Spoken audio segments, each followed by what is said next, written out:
네, 3년 7개월 만입니다. 이번 주부터 모든 언론 브리핑이 청와대 춘추관에서 진행이 되고 있는데요. 청와대 복귀가 하는 의미부터 짚어주실까요? 네, 뭐 아시다시피 윤석열 전 대통령이 이제 집권하기 시작하면서 그 청와대에서 이제 용산 현재 그 집무실로 이제 이전을 했던 바가 있습니다. 네. 한 3년 7개월 만에 이제 다시 청와대로 이제 복귀가 이루어진 거고요.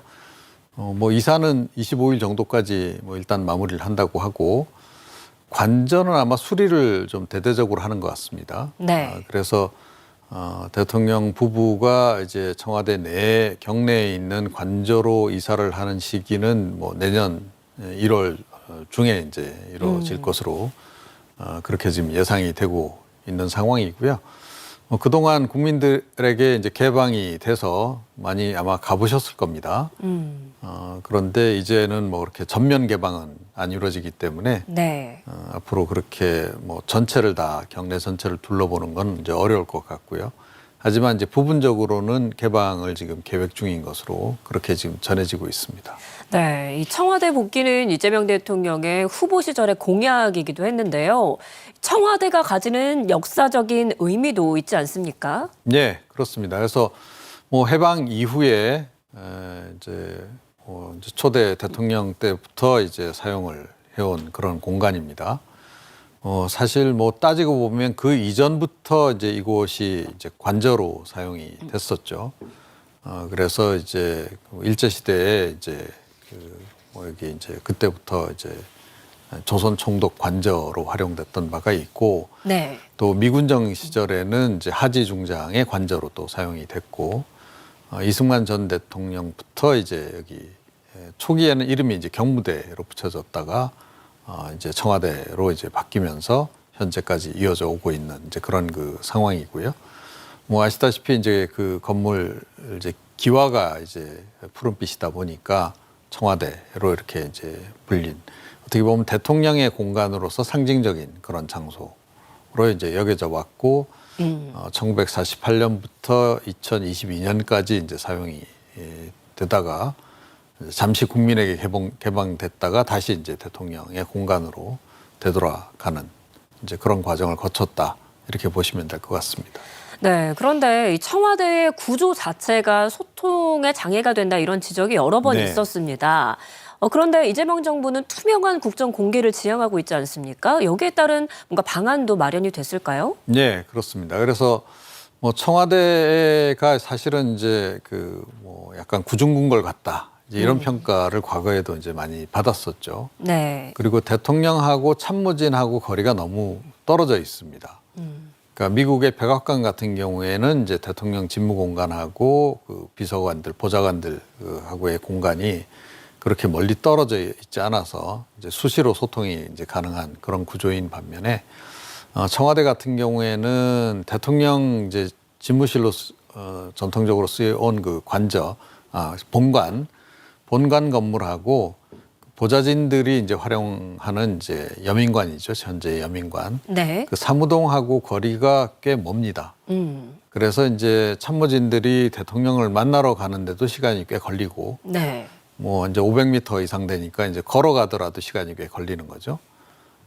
이제 또는 이제 대통령이 참모진들하고 뭔가 급한 얘기를 하기 위해서 사무동을 방문하려고 해도 좀 거리가 떨어져 있고, 이제 그런 그 상황이었습니다. 그런데 이번에 이제 이재명 대통령 같은 경우에는 여민관에도 이제 뭐 몇 개 건물이 있습니다.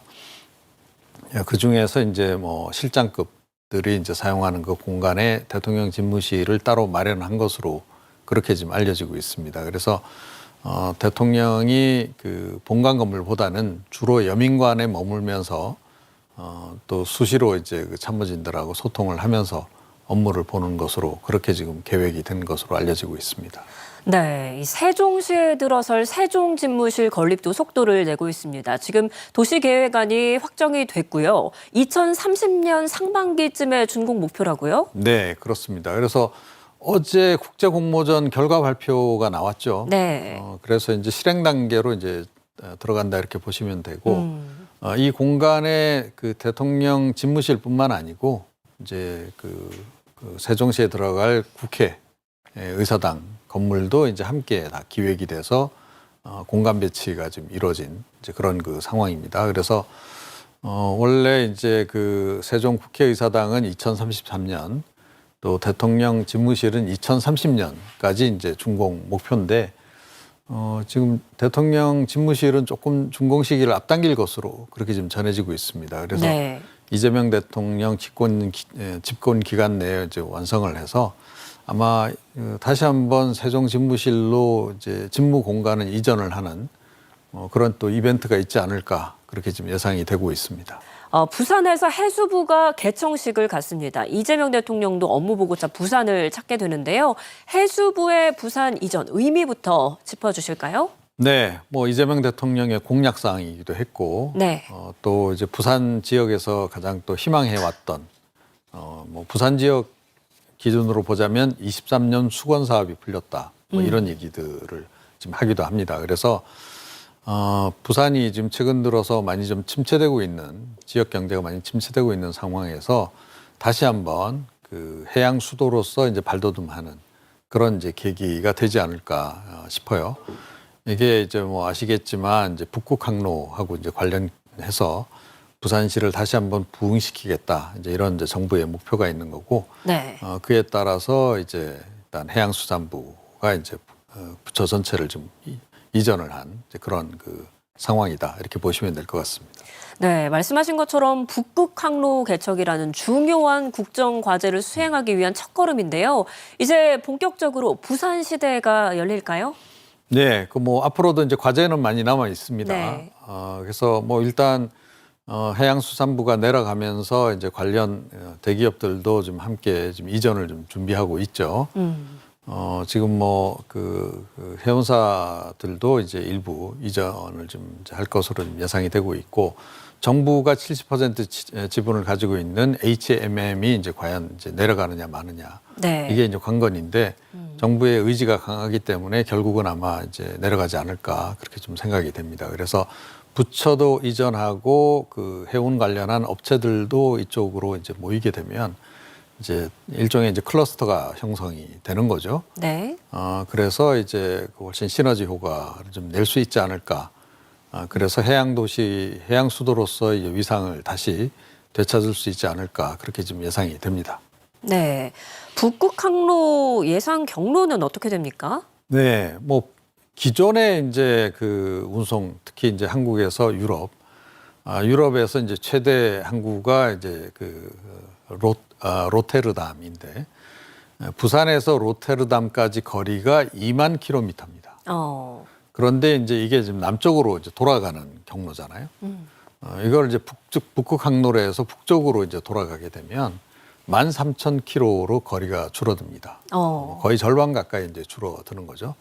다만 이제 유빙들이 많이 떠내려오고 그래서 이제 러시아 쪽의 도움을 받아서 이제 좀 통과를 해야 되는 이제 그런 이제 부분이 좀 있습니다. 비용도 그래서 좀 발생하는 측면이 있긴 한데, 네. 그렇더라도 일단 기간이 많이 단축이 됩니다. 그러니까 기존의 항로가 이제 부산에서 유럽까지 가는데 30일 걸렸다면, 네. 북극 항로를 이용하게 되면 이제 20일밖에 안 걸리고요. 네. 당연히 이제 그러다 보니까 이제 비용도 많이 절감이 이제 되는 이제 그런 효과가 있을 것으로 그렇게 지금 보고 있는 겁니다.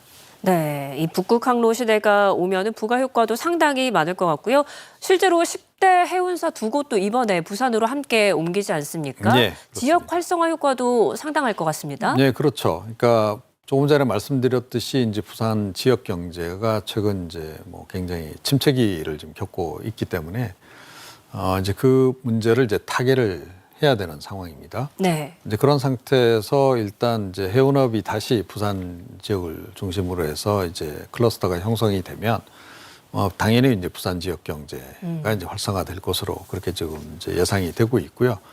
안 그래도 이제 부경대를 비롯해서 이제 부산 지역의 그 해운 관련한 학과들을 이제 운영하는 대학들도 많이 있습니다. 그래서 그 대학 출신들이 이제 뭐 졸업하게 되면 그 지역에서 그냥 취업을 하게 되는 그런 이제 일종의 모델이 이제 만들어지지 않을까 그렇게 지금 예상이 되고 있습니다.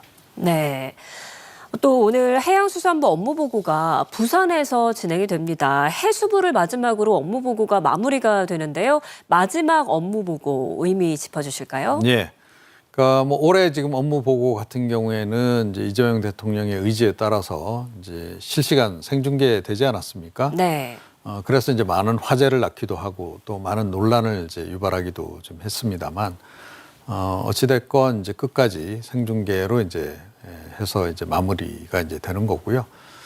이번에 그 업무 보고한 기관들이 굉장히 숫자가 많습니다. 한 네. 133개 정도 기관이 이제 되는 거고요. 해양수산부가 이제 그 마지막 그걸 이제 대미를 장식한다 그런 의미가 이제 있다 이렇게 보시면 될 것 같습니다.